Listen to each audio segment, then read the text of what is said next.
자존감과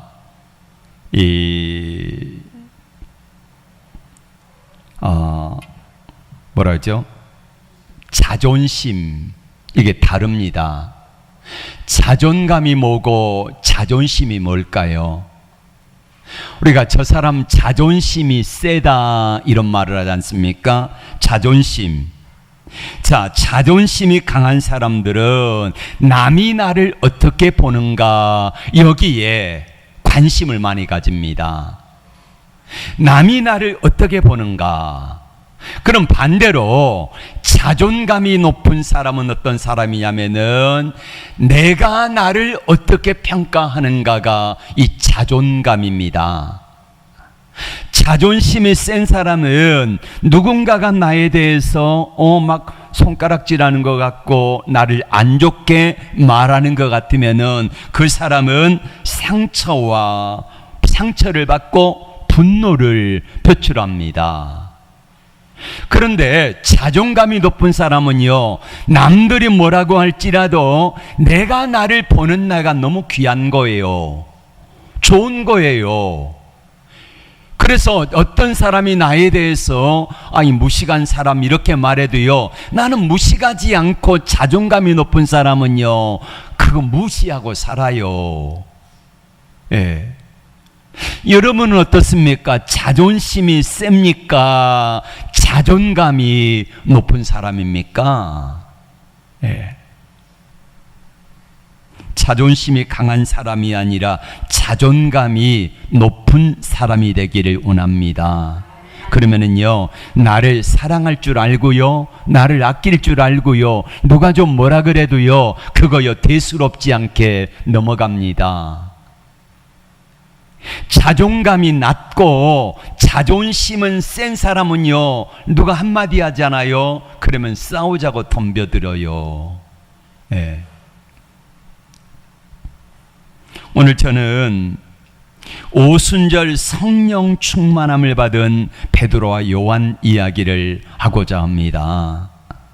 오순절 성령 충만함을 받은 제자들은 어디로 달려갑니까? 마가의 다락방에 달려가서 뭘 열심히 합니까?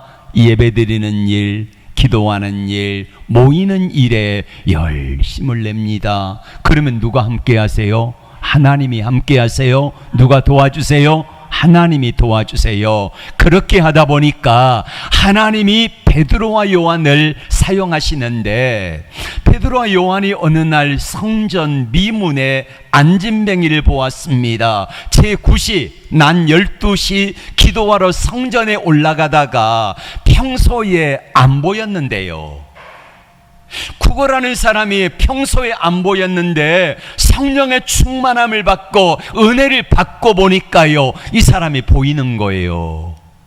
여러분, 성령 충만함을 받으시기를 바랍니다. 그러면 내 주위에요, 연약한 사람이 보여요.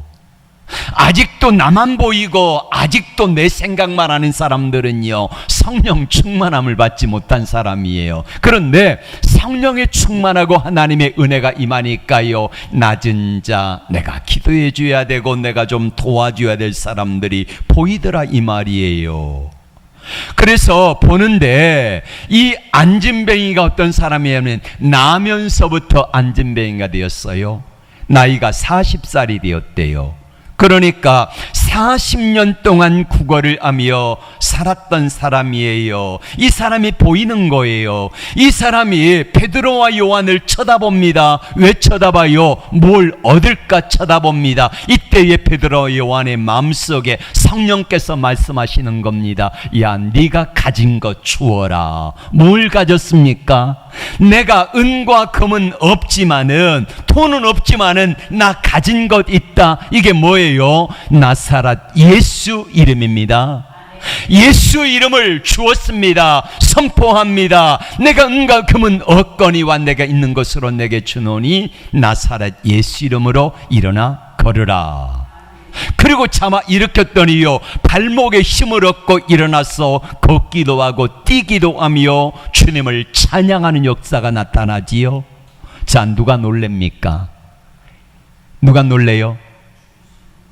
이 사람이 안진뱅이가 깜짝 놀란 거지요. 40년 동안 한 번도 생각해 본 적이 없는, 내가 일어나서 걷기도 하고 뛰기도 하는 건 상상할 수도 없는 일이었습니다. 깜짝 놀래요. 또 누가 놀랍니까? 베드로와 요한이 놀라는 거예요. 예. 그래서 이 안진뱅이 되었던 사람이 베드로 요한을 붙잡습니다. 왜 붙잡을까요? 너무너무 감사하기도 하고, 도대체 예수 이름이 뭐냐? 도대체 예수가 누군데 어떻게 해서 이런 일이 일어나는가? 이걸 물었겠지요. 그러다 보니까 그 주위에 있는 사람들이 한 사람 두 사람 모이기 시작해가지고 수백 명의 사람들이 이 세 사람, 베드로와 요한 그리고 안진뱅이에서 일어난 사람을 둘러싸기 시작했습니다. 성전에서 시끄럽게 하면 안 되니까 어디로 가냐면요, 이 세 사람을 데리고 어디로 가요? 솔로몬의 행각이라고 하는 행각으로 갑니다. 우리가 잘 아는 듯이 솔로몬의 행각에는요, 안진뱅이들도 많고 철름발이 병든 자, 이런 사람들이 많이 있는 곳이 바로 솔로몬의 행각인데, 거기 가가지고 묻습니다. 도대체 어떻게 된 거냐? 그러면서 베드로와 요한을 주목하는 거예요. 야, 당신 참 위대하다, 대단하다, 능력 있다, 우리도 좀 고쳐다오, 이러면서 수많은 사람들이 주목했겠지요. 이때 베드로와 요한이 뭐라고 말합니까? 요한복음 3장 16절의 말씀을 같이, 사도행전 3장 16절,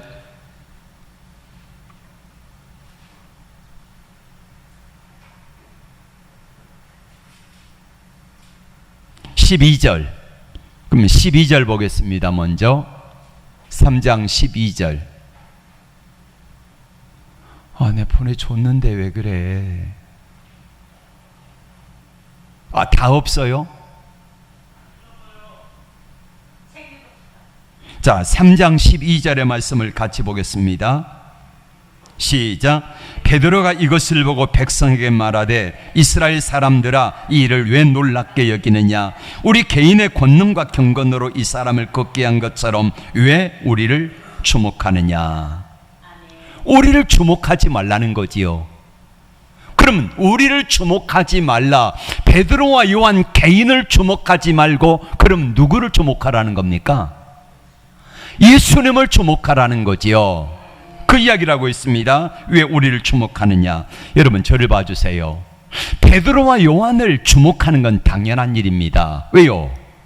40년 동안 안진뱅이 걸어본 적이 없는 이 사람이 일어나 걸으니까 얼마나 사람들이 놀래고 주목하겠습니까? 그런데 베드로와 요한이 우리를 주목하지 말라는 거예요. 여러분, 생각해 보세요.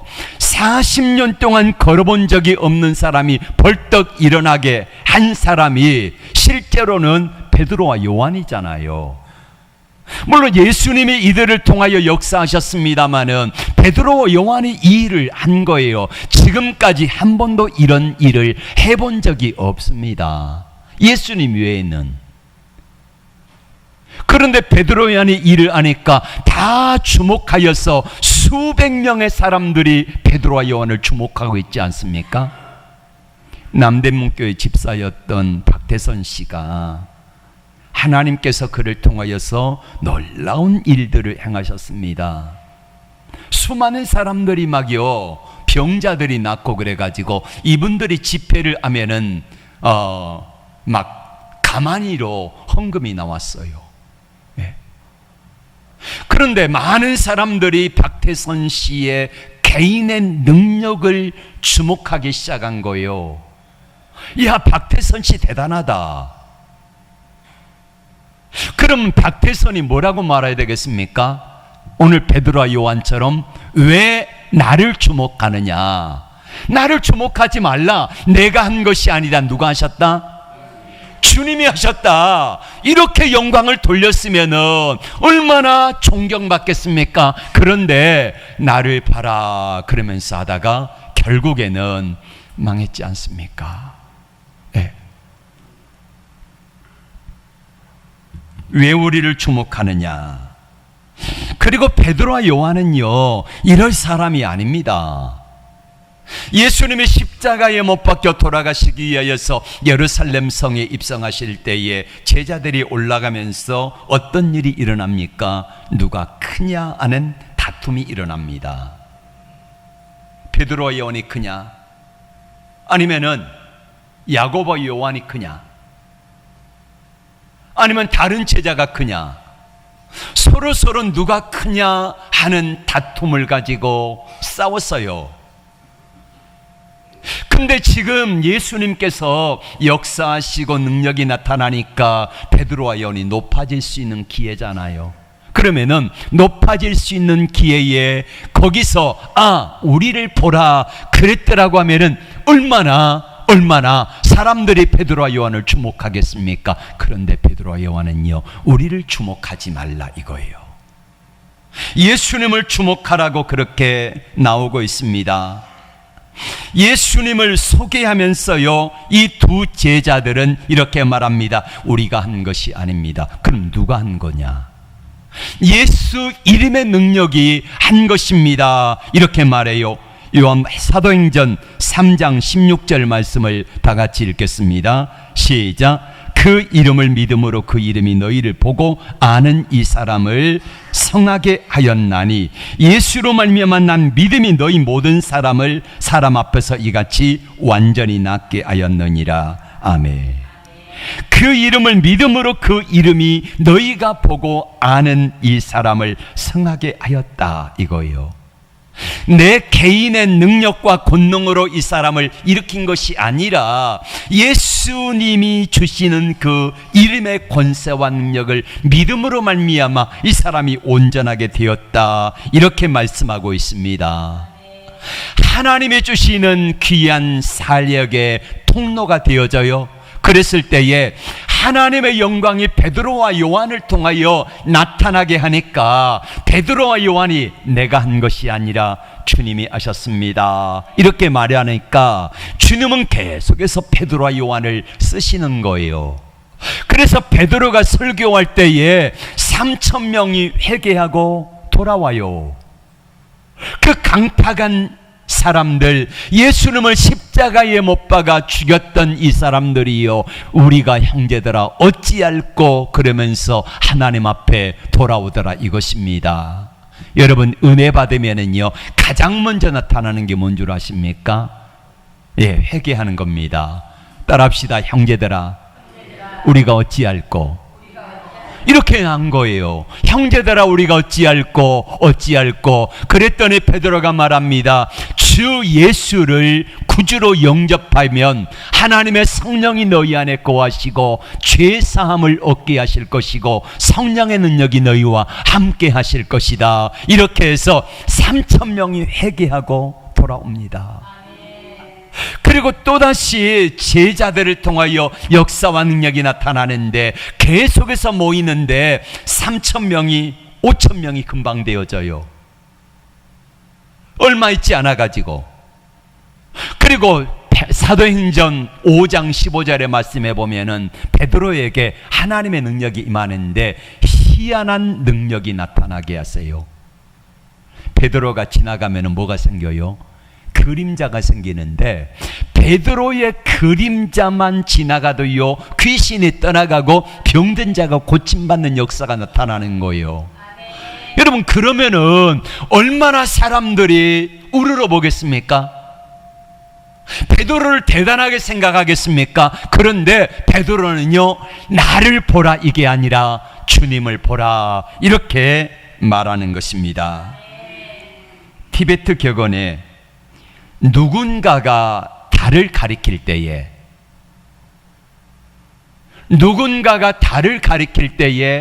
달을 가리키면 뭘로 가리킵니까? 손가락으로 가리키잖아요. 근데 누군가가 달을 가리킬 때에 어리석은 사람은 뭘 보냐면은 이 손가락을 본다는 거예요. 손가락을. 그러면 내가 지금 선풍기를 가리키고 있다고 생각합시다. 저 선풍기를 보세요. 그러면은 뭘 봐야 됩니까? 선풍기를 봐야죠. 근데 사람들은, 어리석은 사람은 뭘 본다고요? 손가락을 본다는 거예요. 저걸 보라는데 손가락을 보면 어떡합니까? 요한복음에는요, 요한은, 사도 요한이 이 성경을 썼지 않습니까? 기록했는데, 요한복음에 맨 첫 번째 기적이 표적이라고 나와 있는데, 물을 포도주로 만든 사건입니다. 물을 포도주로 만들어요. 근데 이걸 표적이라고 말하는데, 헬라어 세메이온이라고 하는 이 단어는 뭐냐면요, 가리키다, 지시하다, 이거요. 그러니까 표적이 뭐냐면은 가리키다, 지시하다. 이게 무슨 뜻이겠습니까? 물로 포도주를 만드는 표적이 뭘 가리키는 거예요? 아, 예수님이 어떤 분이시다, 이거를 가리키잖아요. 그런데 여러분, 예수님이 물로 포도주를 만드셨으면은 그 세메이온이라고 하는 이 표적, 가리키는 그 의미를 봐야 되잖아요. 그러니까 예수님이 물을 포도주로 만드셨으면은, 야, 맛있네, 포도주 또 만들어주라, 이렇게 하면서 포도주만 얻어먹으러 다니는 성도들이 있다는 거예요. 포도주를 맛보기 위해서 가는 거예요. 잘못된 신앙입니다. 그러면 손가락으로 가리키고 있는 그 포도주의 기적이 무엇입니까? 예수님이 어떤 분이시라는 거예요. 포도주를, 맹물을 포도주로 바꿀 수 있는 분이다. 맹물과 같은 우리 인생을 극상품 포도주와 같은 존귀한 인생으로 바꿀 수 있는 분이 누구다? 예수님이다. 그리고 또 두 번째 표적이 무엇입니까? 오병이어 기적이 나타났지 않습니까? 보리떡 5개와 물고기 2마리를 가지고 5,000명을 먹이셨어요. 자, 이것도 표적입니다. 뭘 가리키는 겁니까? 야, 떡 먹고 배부른데 예수님 따라다니면은, 야, 굶지는 않겠다, 예수 믿자, 이렇게 믿는 사람은 손가락을 보는 사람이에요. 진짜는 뭘 봐야 됩니까? 떡을 보리떡 5개, 물고기 2마리를 가지고도 5,000명을 먹이고도 12광줄이나 남게 하시는 능력의 하나님이시다. 이걸 볼 수 있어야 된다는 거예요. 이걸 진짜로 볼 수 있는 사람이 진짜 예수 믿는 사람이라는 것입니다. 근데 예수님은 이렇게 말씀하셨습니다. 너희가 나를 따르는 까닭이, 너희가 나를 찾는 까닭이 표적을 보고 표적을 믿기 때문이 아니라, 왜 따른다고요? 떡 먹고 배부르기 때문에 떡 달라고 따른다는 거예요. 물어보십시오. 여러분, 예수님을 믿는 목적이 뭡니까? 떡 먹고 배부른 까닭에 따르는 것입니까? 내가 병 고침을 받아서 따르는 겁니까? 나를 부자 되게 하신다고 믿기 때문에 예수 믿는 것입니까? 이거는요, 한편은 알고 한편은 모르는 분들이에요. 물론 예수님을 잘 믿으면은 여러 가지 혜택이 있습니다만은, 가장 중요한 것은 이러한 부수적인 것들을 통하여서 가리키는 그 모습이 뭔가를 보라는 거예요. 예수님이 어떤 분인가를 보라는 거예요. 내 인생에 주님이 개입하시면은 맹물 같은 내 인생도 극상품 포도주와 같은 인생으로 바뀌어집니다.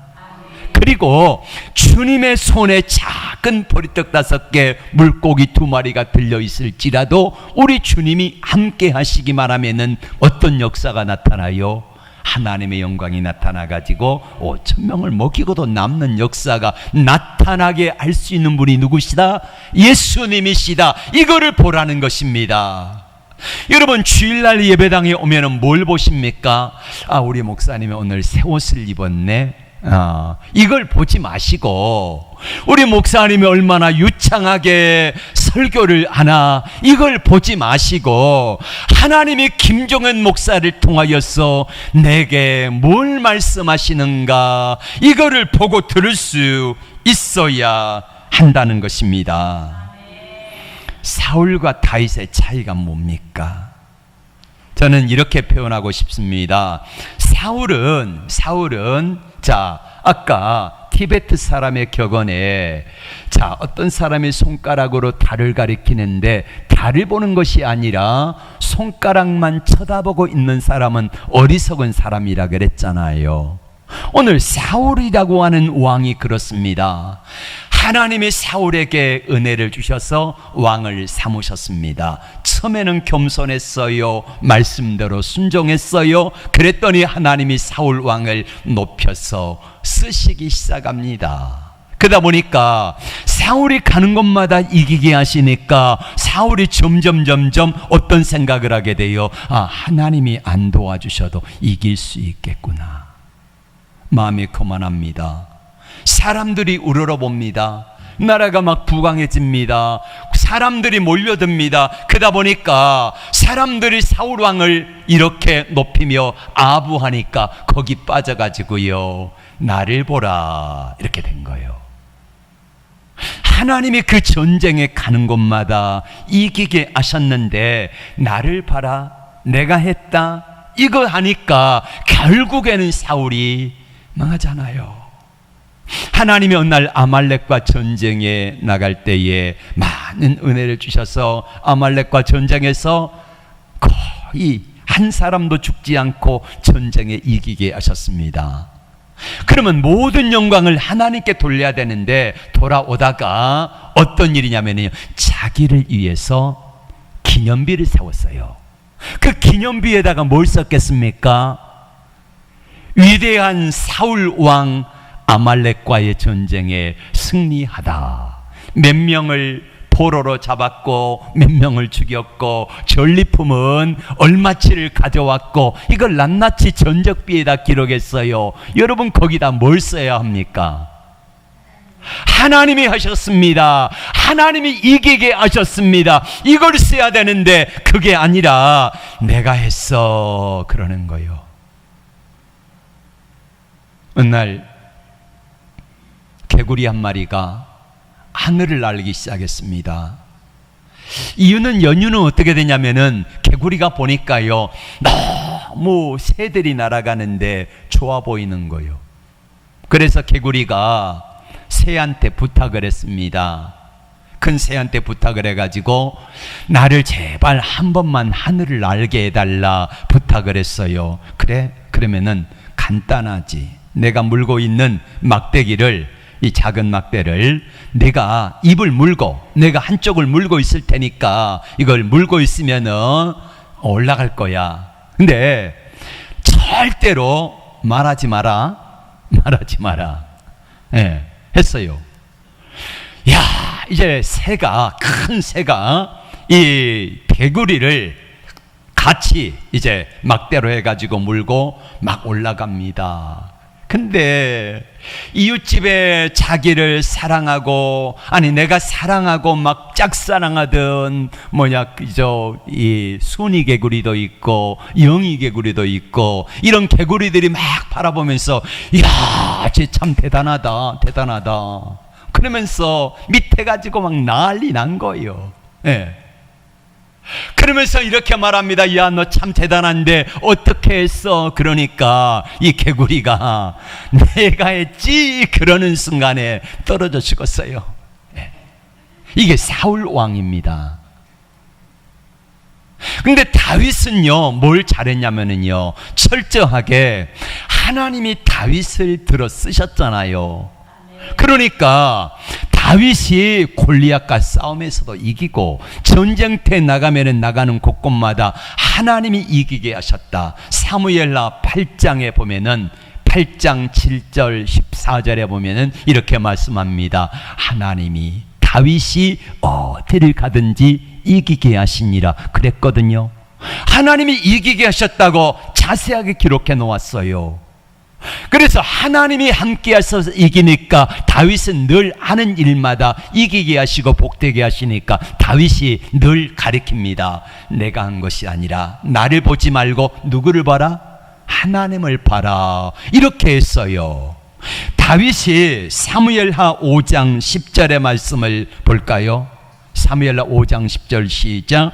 만군의 하나님 여호와께서 함께 계시니 다윗이 점점 강성하여 가니라. 다윗의 집이 강성하여 간 이유가 뭐라고요? 하나님이 함께 하시니까. 5장 또 12절의 말씀을 같이 볼까요? 시작. 다윗이 여호와께서 자기를 세우사 이스라엘 왕으로 삼으신 것과 그의 백성 이스라엘 위하여 그 나라를 높이신 것을 다윗이 아니라 알았다는 거요. 이건 내가 한 것이 아니다. 내 능력으로 한 것이 아니다. 그래서 다윗은 누구를 가리켜요?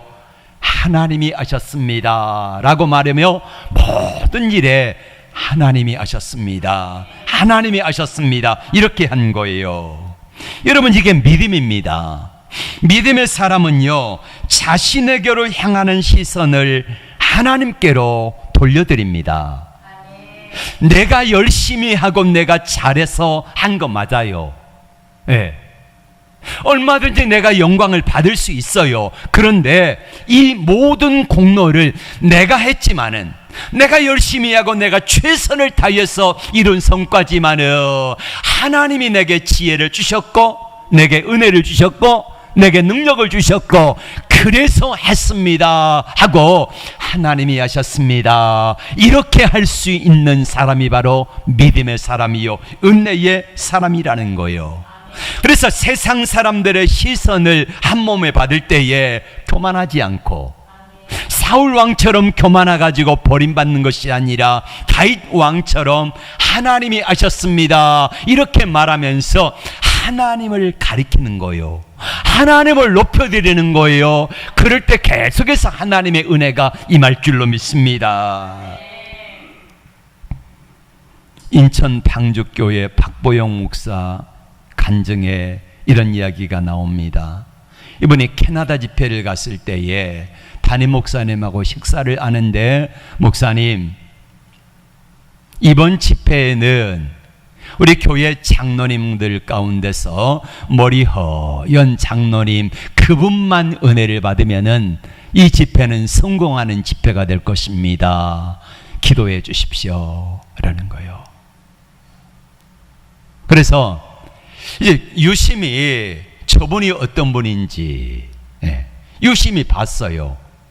3일 집회하는데 시간마다 앉아있기는 하는데 예배 태도도 그렇고, 이분이 나이가 많아요. 이분이 캐나다에서 한인의 회장도 할 정도면은 돈도 많이 벌었고 자녀 손들도요 미국과 캐나다, 영국, 한국에 후손들이 많아가지고 다 잘 됐어요. 그러다 보니 목이 뻣뻣해요. 목이 뻣뻣하면 뭐가 안 들려요? 하나님의 말씀이 안 들려요. 내가 최고라는 거지요. 교회에서 이렇게 산 거예요. 그러니까 하나님의 말씀이 안 들리면은 뭐가 처음에 아까 내가 뭐라고 했잖아. 자존심만 세요. 자존심만. 그래가지고 누가 조금 시선을요 곱지 않게 보면은 자존심 상해가지고 이 양반이 지팡이를 가지고 다니는데 나이가 있으니까 지팡이를 짚고 약간 이제 절뚝거리며 다녀요. 이 자존심이 세가지고 자기 마음에 안 들면은요 그 지팡이로요 사람을 때리기도 하고요. 예배드리다가도 자기 마음에 안 들면은요 지팡이 가지고 의자를 막 툭툭 치면 이런 사람이에요. 그러니 얼마나 교만합니까? 하나님을 믿는 사람인데 하나님이 없는 사람이에요. 이렇게 살아가는 거예요. 그래서 이제 집회를 하는데 3일 동안 유심히 보며 기도했겠지요. 맹숭한 거예요. 남들은 은혜 받고 막 삶이 변화되어지고 그 모습이 눈이 반짝거리고 보여지는데 이 양반은 그게 아니에요. 마지막에 이제 3일 저녁 집회까지 끝났습니다. 끝나고 났는데 조용히 숙소로 이 양반이 찾아온 거예요. 찾아와가지고, 목사님, 제가 3일 동안 은혜를 많이 받았습니다. 그러면서 은혜 받으면 뭐가 나온다고요? 예, 목사님, 제가 어찌하면 되겠습니까? 이렇게 물어요. 첫 번째, 예배당에 올 때는 지팡이 짚고 오지 마세요. 지팡이. 좀 힘들어도 지팡이 짚고 오지 마시고 놔두고 오세요. 두 번째, 재직회 할 때, 공동회의에 회의할 때, 강의할 때, 그때 한마디도 하지 마세요. 네. 세 번째, 당신의 가진 재산 죽으면 어디다 쓸랍니까? 이렇게 살다가 예수님 앞에 가면은 예수님 앞에서 당신 진짜 큰일 납니다. 그러니 가진 재산 당신 거 그거 다 물려줘도 소용없으니까 하나님 앞에서 이제부터라도 늦지 않았으니까 죽을 때까지 매주 좀 베풀고 나눠주는 삶을 사세요. 이랬어요. 그렇게 하겠다고 약속을 했습니다. 그리고는 잊어버리고 있는데 한 2주쯤 지나니까 전화가 오고 편지가 오는데요. 편지에다가 A4 4-5장 정도의 그동안에 한 2주 동안 있었던 일들, 내가 만난 예수님, 변화된 삶, 이거를요 거기다 빼곡하게 이 장로님이 써서 보내는 거예요. 거의 2주에 한 번씩 이렇게 해서 보내고요. 이 양반이 집회를 가면은, 박보영 목사가 집회를 가면은, 미국 가면은요, 미국 가서 앉아있고 그 자리에, 캐나다 가면 캐나다에 아무리 멀어도 거기 앉아있고, 전 세계 가는 곳마다 그렇게 따라와 가지고요 은혜 받고 앉아있어요. 이렇게 한 2년을 살았어요. 2년을. 그러던 어느 날 박보영 목사에게 이렇게 부탁합니다. 목사님, 제가 죽으면은 제 장례식 좀 치러주세요. 담임 목사님이 계시는데요, 장례식에 오셔서 제 자손들에게 목사님이 거기에서 말씀 좀 전해주세요, 이거예요. 2년 만에 이 양반이 돌아가셨습니다. 죽기 전에 뭐라고 유언했냐면 자녀들에게요, 내가 죽거든 박보영 목사님을 모셔다가 장례식을 치러달라. 그분이 바빠가지고 못 오시면 내 시신을 냉동해서라도 한국에 가지고 가서 장례식을 치러달라, 이렇게 했어요. 이 양반이 바빠가지고 못 간다 그랬어요. 진짜로 시신을 몇 달 동안 냉동시켰다가 비행기로 모시고 온 거예요. 그래가지고 이제 내려갔더니 그 시골에 차들이, 고급 승용차들이요, 마을의 입구에서부터 빼곡하게 있는 거예요. 후손들이 잘 됐다는 거지요. 캐나다에서, 미국에서, 대한민국에서 정책의 거물급 인사들이요 쫙 와가지고 줄 서 있는 거예요. 네. 마중 나온 상주가 그러더랍니다. 목사님, 여기 다 바쁜 사람들입니다. 그러니 설교는 딱 5분만 해주세요. 네. 이 양반이 깡다구가 있잖아요. 알았다고. 그리고 이제 기도하는데, 야, 부흥회를 해라, 이런 마음을 주셔가지고 40분 설교했대. 네. 제가요, 우리 저 현호인의 그 주례할 때, 주례도 안 했잖아요. 제가 주례가 아니라 그 축사했는데 현호 몇 분 했다고? 15분? 혼났잖아요. 15분 했다고. 네. 네, 40분을 5분 해달라 그랬는데 40분을 부흥회를 했으니까 어떡하겠습니까? 이렇게 설교한 거예요. 여러분, 만약에 여기 돌아가신, 먼저 가신 남편, 아버지, 할아버지가 이분이 만약에 다시 살아나가지고 단 5분간만 말할 기회가 주어진다고 하면 여러분들에게 무슨 말씀을 하겠습니까? 야, 건강하게 살아라. 돈 많이 벌고 살아라. 형제간에 우애하며 살아라. 이런 말씀 하시겠습니까? 이분은 저를 만난 이후에 약 2년 동안에 자신이 가지고, 자신이 예수님을 믿는다고 했는데 참 너무너 형편없게 예수를 믿었고, 그래서 그걸 회개하면서 하나님 앞에 어떻게 살 것인가를 고민하며 사셨습니다. 있는 재산 중에서 나보다 약한 사람, 가난한 사람, 병든 사람 찾아가서 위로하고 이름도 없이 빚도 없이 도와주고 섬겨주고 따뜻하게, 때로는 할아버지가 되어주고 때로는 아버지가 되어주어서 정말로 눈물 나는 사람들을 위로하고 하는 일에 열심히 섬기다가 가셨습니다. 이분이 만약에 살아서 다시 한번 여러분에게 부탁한다고 하면은 뭐라고 하시겠습니까? 첫째는 예수님 잘 믿으러 갈 것입니다. 예수님 잘 믿으십시오.